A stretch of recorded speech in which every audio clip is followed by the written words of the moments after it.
When Zelphia was born, I was just so excited because she was born a day after my birthday. I was 10 years old. Everybody's kids loved her so much. She was my favorite aunt. I myself had an amazing bond with her, but it was nothing like Jeremiah's. Jeremiah was Zelphia's nephew. He was a very quiet person. He hardly ever would talk much to anybody. They were sort of like brother and sister because they were so close to each other. Jeremiah was raised in some pretty rough circumstances. His father, Eddie, was gone quite a bit, and I think it was a neglectful relationship. There was one time Zelphia and Jeremiah witnessed something really bad. They were parked at Eddie's girlfriend's house. Eddie comes and tells them to leave. Then, right after they leave, he burns the house down. Zelphia and Jeremiah, they didn't go to no authorities or nothing like that. They just kept it quiet, told a few family members, and that was it. My brother had been coming back to Marion, and he seen Jeremiah's truck on the side of the interstate. Jeremiah was living with his friends at the time. The boys that he was staying with said that he left and went to his daddy's. And that was the last time he was ever seen. Jeremiah was missing, but there was no real evidence of a crime. Zelphia knows he did not leave town. Zelphia had come to my house, and she was just really upset. She said Jeremiah would not have left without telling her. And she goes, I want to tell you about a dream that I had last night.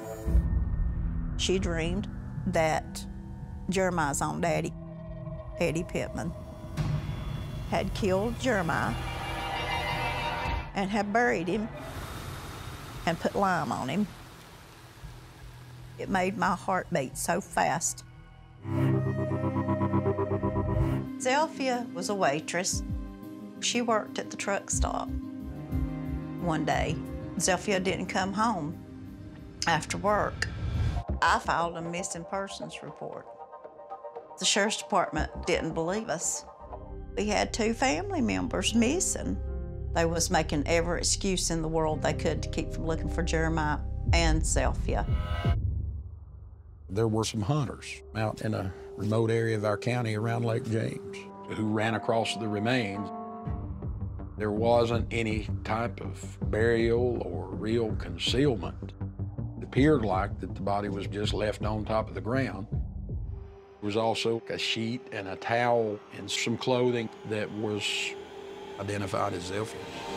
She had suffered severe trauma to the head. Her skull was almost crushed completely. Her remains had been dumped there. There was another crime scene somewhere. They just did not know where that was. We had 2 people in the same family, in the same year, go missing. One of them turns up dead, one of them still missing. To me, all signs pointed to one person, Jeremiah's daddy, Eddie Pittman. We felt like we had enough information to talk to Eddie. Ed was in denial of having anything to do with Jeremiah's disappearance, and he was in total denial about Zelphia, doesn't know anything about her murder. One day, the chief deputy came back to my office and he looked at me and he said, Rosemary Gehring's in the lobby, wants to talk to you. She was led back to my office and came in and she had a concerned look on her face. And I'm like, Rosemary, how can I help you today? And she said, well, I wanted to come see you. I think Eddie's gonna kill me. We ride down to this real remote area. All of a sudden, she stops. She walks over to a ditch, points in the ditch, and she says, "It's right there." Start digging. We started to locate the first bone. Exactly where she pinpointed is where Jeremiah's remains were found.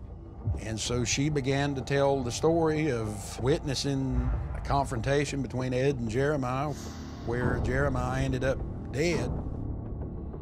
Eddie picked up a hammer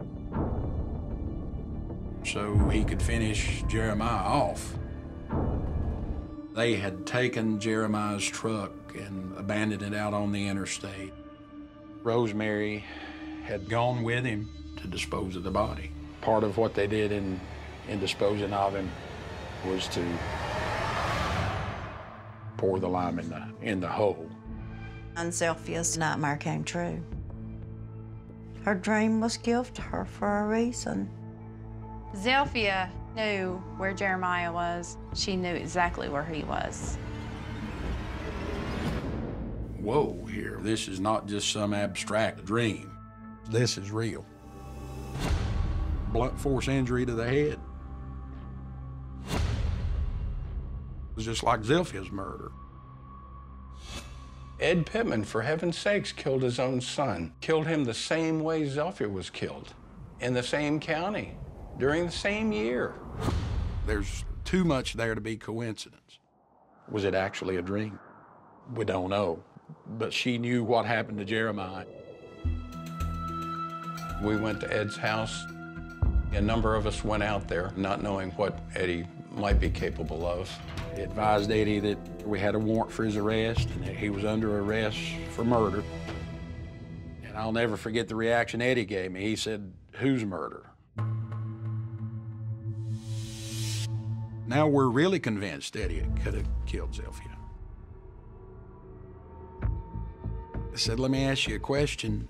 What happened to Zelphia?" He hadn't seen her and he didn't know anything about her. Eddie don't confess to nothing.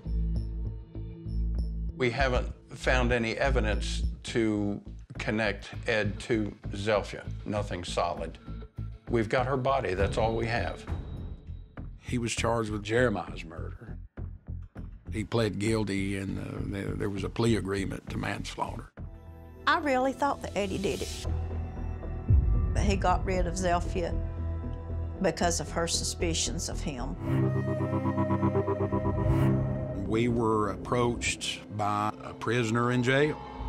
His name was Ricky. He gives us a name, Ronald. Ricky thinks that Ronald may have been involved. I remember sitting down with Ronald, and pretty much one of the first things that Ronald comes with was, "I can tell you what happened to Zelphia." Ronald said that at the time that Zelphia disappeared, there were two guys who lived in a mobile home near a friend of Ronald's.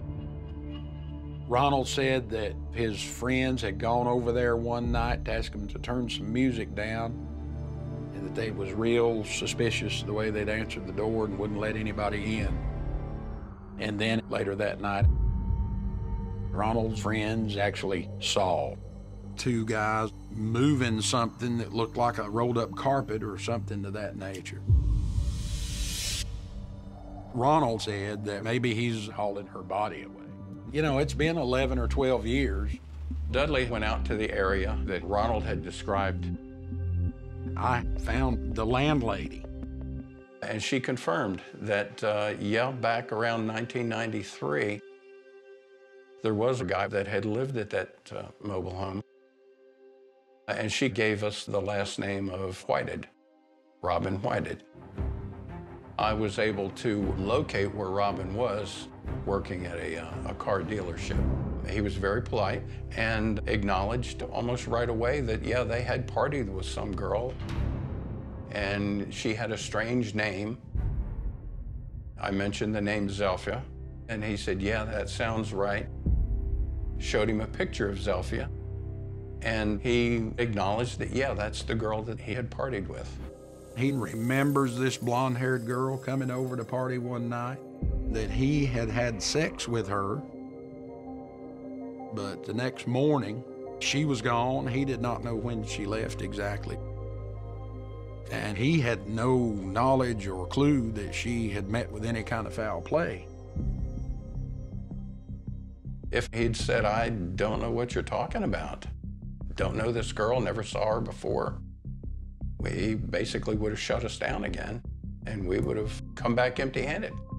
But now we have direct information that places Zilphia at that trailer, and now we're walking away with a suspect. I knew that flies are naturally attracted to blood, and flies constantly excrete and regurgitate. Whatever they get into, they're leaving traces of that somewhere. I was looking up at the bathroom ceiling and saw these dozen or so little brown specks. I'm thinking it might be fly speck. So I climbed up on the edge of the tub and just swabbed the specks and handed those down for analysis. All of a sudden, one of those swabs, it lights up brilliant pink. Yes, this is what we've been looking for. It was a pretty good day when that lab report came back. I was crying. I was saying, oh my God, the DNA matched in that trailer. Detective Shook and Detective Green came into the district attorney's office, and what they told me was that they had a suspect. Robin Whiting. Robin was having sex with Zilpha. Bobby wanted his turn. But Zilpha doesn't want any part of Bobby Taylor. Bobby Taylor becomes angry with Zilpha, then slams Zilpha's head into the floor several times.